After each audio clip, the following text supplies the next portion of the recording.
اعوذ باللہ من الشیطان اللعین الرجیم بسم اللہ الرحمن الرحیم۔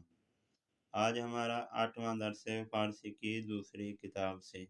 آج کے درس میں ایک لفظ ہے دارائیے۔ دارائیے کا مطلب ہے، آپ ہے بھی کہہ سکتے ہیں فارسی میں دارائیے کے لیے، یا دارد بھی کہہ سکتے ہیں۔ یہ دو لفظ ایک معنی کے لیے آتے ہیں۔ ان دو لفظوں کو دو جملوں میں استعمال کیا ہے جن کا مطلب معنی ایک ہی ہے، غور کریں۔ ان خانے یک آشپز خانے و چار اتاق دارد۔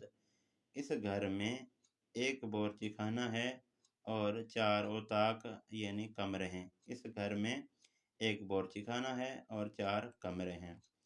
اس کے بعد آپ دارائیے کے معنی پر غور کریں، معنی مطلب ایک ہی ہے۔ دیکھیں، ان خانے دارے یک آشپز خانے، اس گھر میں ایک بورچی خانہ ہے و چار اتاق است، اس میں چار اتاق ہیں۔ ٹھیک ہے، است دارد دارائیے، ان تینوں کا مطلب معنی ایک ہے۔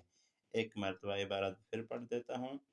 ان خانے یک آشپز خانے و چار اتاق دارد۔ ان خانے دارائیے یک آشپز خانے و چار اتاق است۔ است دارد دارائیے، ان تینوں کا معنی مطلب ایک ہے۔ یہ تھا آج کا ہمارا 8واں درس۔ امید ہے دوستان اس درس کو سنیں گے، اس درس کو لکھیں گے، اس درس سے استفادہ حاصل کریں گے۔